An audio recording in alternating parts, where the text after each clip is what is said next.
Happy Homebrew Wednesday. We finally got some snow that we needed. Not much. We got about 6 inches last night. So that's out my brewery window, which I do like to have the view. Okay, so here it is. We're going to do a brew day today. I'm going to do Lori's UFO. It's a clone of Harpoon's brewery out of Vermont. It's a UFO wheat beer, wheat with citrus, which she seems to like. I'm not a big wheat fan, but so Jesse at Kettle to Keg came up with this recipe for me. I threw it at my beersmith. I'm not sure exactly what he gave me for the grain bill. I looked online and found one close to it. I left the grain bill in my office at work because it was a Christmas present for Lori. So I took the grain bill, which was on the receipt, to work with me, so she didn't find the receipt, and guess what? Now I don't have it. But so gonna go with it anyway. So I've got my strike water ready to go. I've got my sparge water ready to go. I've got my grains are all. Checked my crush. My crush is good. Like I said, Kettle to Keg crushed my grains for me. Had it all ready. Great people there. So should be good to go. Sanitized water ready to go with some Star Sand. Mash buckets ready. I'm going to throw some hot water in there to preheat it while I'm waiting for a friend of mine, Mark's coming over to brew today with me. So should be a good day. I'll get some video footage of that, and we'll be ready to go. Alright, so I'm done with my hour mash. Running it out extremely slow.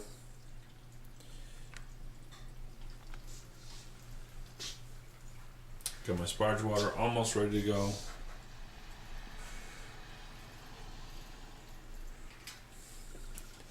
I still don't have my ductwork hooked up, so I'm still doing it old school out the window for now. I'm getting out, the holidays are over, I gotta get that finished and get going on that before the snow builds up on the side of the house and I won't be able to get to the window anymore. So Mark is here from Interstate Brewers Unlimited, friend of mine. Hello, Internet. Co-brewer. And we are playing on the internet, coming up with ideas for grain mill. So Mark came up with an idea for using old BMX pegs. And I had some out in the shed that were only half grooved. So we're looking online, see what he can find. So we'll see what that turns into be later on. One more reason why my wife's the best. See that? She makes us pastrami sandwiches, puts them on a platter for us to make ourselves. Brings down the salsa and the chips. Hi. See, she treats us well. Thank you, Laura. Thank you. You Watch are the welcome. dog. Hey, Laura.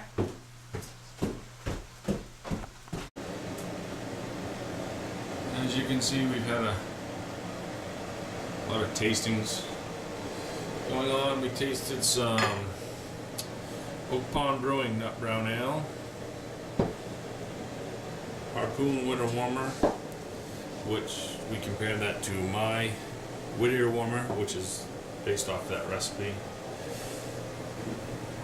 Some Clusters Last Stand by Smutty Nose and Stone Brewing. We've been watching some SJ Pour Challenge video. So I'm happy my gravity reading was right on the money. Yeah, looks like mud water, but that's Lori's wheat UFO. So I just put my heat on to boil. Got my exhaust going out there. And I'll do some work on cleaning up. And there's my mess.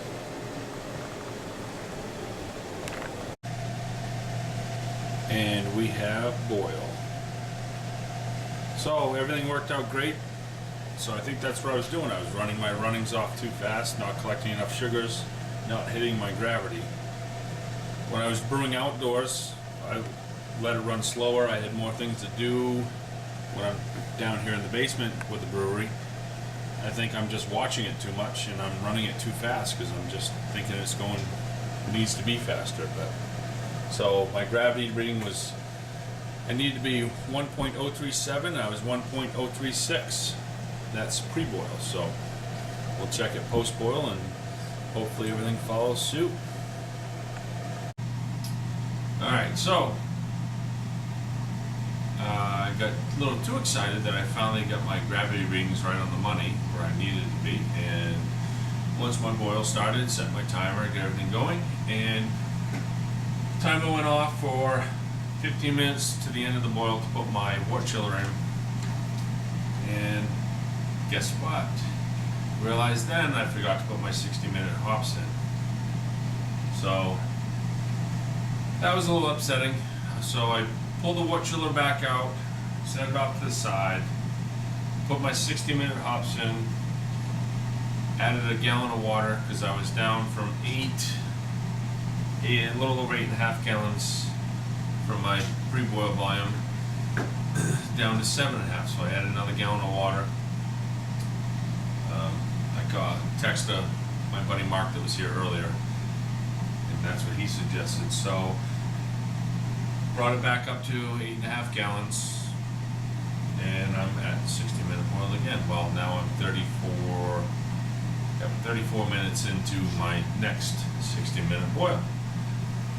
So it'll end up being an hour and 45-minute boil.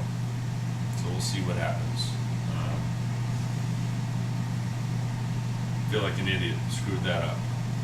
But I suppose it happens, right? I hope. Anyway, other people have had the same things happen. So we'll see how this comes out. Like, again, this is my wife's Christmas beer, so I'm not a wheat beer fan. This is for her, so hopefully she'll enjoy it. We'll find out. So I've got, what have I got? Almost 10 minutes left before I put my wort chiller back in again. And then at 10 minutes, I've got another half an ounce of hops. And at 5 minutes, I've got some bitter orange to put in. And we'll see what happens there. I am enjoying some, let's see, Henniker Brewing Company out of New Hampshire, Double Brown. I'm a brown ale fan. My daughter Ariel got me this for Christmas. 7% alcohol by volume, 55 IBUs. Very good flavor. Thank you very much, Ariel. So we'll keep going. Cheers.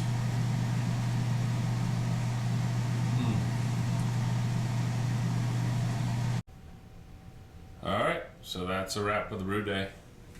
There she be. Harpoon UFO clone for Lori. My friend Mark took my Y-Yeast packet home, and he's making a nice big starter for me because we played with the Beersmith and it said that I needed quite a bit of cells, and the packet I got was dated August, which meant it was only 23% viable. So he's gonna kickstart me, and I'll pick that up from him on Tuesday, and then I'll pitch the yeast. So yesterday, my wife and I went for a walk through the woods, foraging for charga mushroom. That's a 2-pound charga right there. So altogether we found 3 pieces, a little over 3 pounds total. Friend of mine forages for mushrooms, and on the side he's a hunter. He spends lots of time in the woods, and a friend of his is in the mushroom business, so he forages for mushrooms for him, sells them to him. And so I was out in the woods with him the other day. He showed me some stuff, and I decided I was going to start doing it just to get some exercise and help him out, because eventually I want to brew a mushroom beer. I know Smutty Nose out of Portsmouth, New Hampshire, they did one last year called a specialty beer, and their Smut Labs edition, and it was called Sachimo, which was made with black trumpet mushrooms, which my friend happened to collect for this mushroom company who sold them to Smitos. So it worked itself in a roundabout way right back to here. So I'm going to learn how to brew with black trumpet mushrooms this fall and do a autumn brew and get some mushrooms from Judd. So that way they're maybe kind of cool thing to do. And I got a little video footage of us in the woods just real quick. So we're out in the woods charga mushroom hunting. A friend of mine collects mushrooms, harvests mushrooms, and makes money selling them. So I figured I'd get out and get some exercise, and so my wife and I are out walking around before the storm hits tonight. And as you can see, this one was a nice size one. It was growing right on the side of an old birch. So they say that if a birch tree gets damaged in its lifetime, that the charga mushroom will grow there. And then once you remove it, it doesn't grow back. But that's been there for quite a while. So we're going to see how much of this we can find today, or this afternoon. We don't have much time. As you might be able to hear, the ice pellets is coming in. We're supposed to get 8 inches of snow tonight, which would be nice, because as you can see, we don't have a lot of snow right now, and it's already January 2nd. So cheers. Okay, so here it is, Tuesday night. So I have my batch of Lori's UFO, Harpoon UFO, ready to go. And my buddy Mark that you saw earlier helped me brew on Sunday, made a starter, the Y yeast packet that I got. I'm not schooled on yeast yet. I just buy my packs, dump them in, call it good. Well, he got playing around with the beersmith, and he was showing me about how you can go in there and check your yeast and the viability of yeast and all that. And we put in the date, and the Y yeast that I got was only 24%, 23% viable. So he took my yeast pack home and made a starter for me. He's got the stir plate and the beakers and all the stuff. So yeast is definitely on my list 2015. I'm going to make that my New Year's resolution. I'm going to learn more about yeast and how to get more out of it. Because, like I said, I just dump my pack in and away it goes and don't get much out of it. So, as you can see, I ended up with, I don't know if you see it through there. It's off camera. But anyway, as you can see, 6 gallons carboy. I'm right there. I wanted to get 5.5 gallons of beer because whenever I bottle, I never end up getting 2 full cases of bottles, so, or a 5-gallon keg. So by the time I put this in secondary and transfer it again, so again, I don't have a lot of room to pitch this amount of yeast. So he said, "Oh, get a blow-off tube." So I've never done that before. This is my first time. I went to Lowe's, got an 1 1/4 outside diameter, inch inside diameter. Inch 1/4 outside, inch inside diameter. 6-foot piece of blow-off tube. Checked it to my carboy that I have that's empty, and it fits perfectly. So I'm going to move this upstairs because right now I am at, this one has a temperature gauge. Yeah, down here in the basement I'm at 58 degrees. So I'm going to put it up in the dining room next to the thermostat. I'll set the thermostat to a minimum of 66 at night. I think we go 72 during the day, but so it'll be perfect. 66, 72, stay right in the ale range. Even though this is a wheat beer, they call it American wheat ale. So I'm going to stay in the ale range. And I'll put the blow-off tube into a bucket of water, star sand water. I've never done that before, so I'm excited to be able to step up my game and get rid of the airlock and move into that for the first time ever. Let's see. Got my little tag that I make. I make these tags. I call these my deer tags because a friend of mine has, like I said, Judson's an avid hunter, and every year he gets at least 3 deer with his rifle, bow. I'm never that lucky. I just don't put that much time into it. But so he saves all his tags, and so I have these tags which I write on them the brew that I do, the date that I do it, any special notes. This one I put screwed up. Forgot to put my 60-minute boil hops in, so it ended up being a 45-minute plus a 60-minute boil. And on the back side, I put Brew Smith's pre-boil gravity, post-boil gravity, final gravity, and then I put my gravity readings beside it, so that way there I can tell how close I'm coming. So, and then after I put it around the neck of the carboys, like so, and that's where it stays all through primary. And then when I transfer it to secondary, I move it to the next carboy and write the dates that I do, what I do on it. And then when it's all done and bottled, I write that on it, the date and all that. And I hang it on a nail on the other side, and I get them all hanging over there. So it's just kind of a neat way to keep a record. So let's see. Tonight we went to here, Moat Mountain Smokehouse and Brewery in North Carolina, New Hampshire. Phenomenal food. Steve and his wife Vicky do an awesome job. They first class establishment. We go there quite often. We have a lot of friends that hang out there. So I went up there, and their Imperial Stout is out now.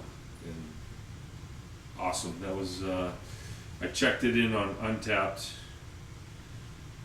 Dan Palmer MOOG24 is my username on Untapped. If you guys happen to be on Untapped.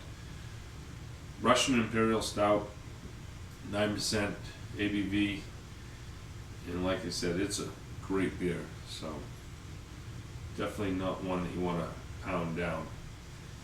So I had the Smokehouse Porter and I had the Imperial Stout tonight.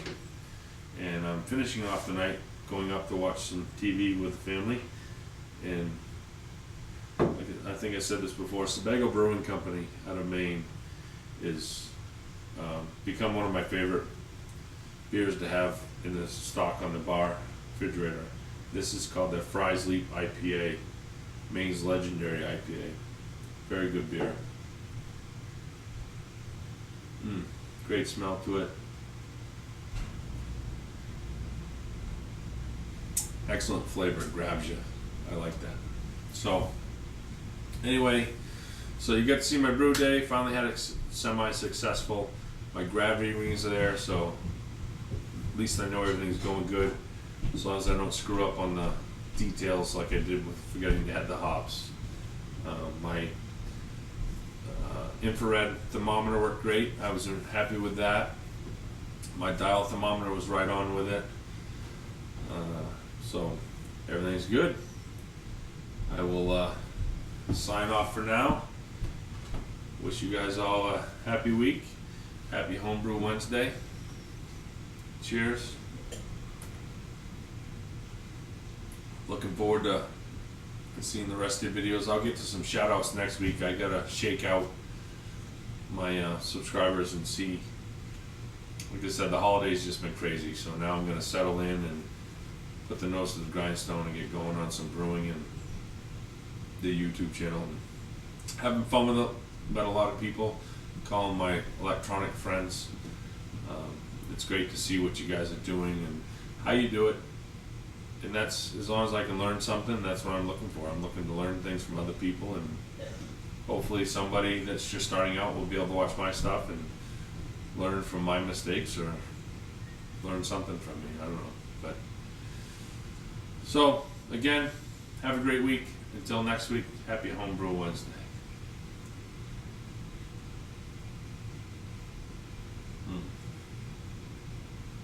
Oh yeah, new glasses today too, by the way. Getting used to those, so that'll be interesting. Cheers. So yesterday, my wife and I went for a walk through the woods, foraging for charga mushroom. That's a 2-pound charga right there. So altogether we found 3 pieces, a little over 3 pounds total.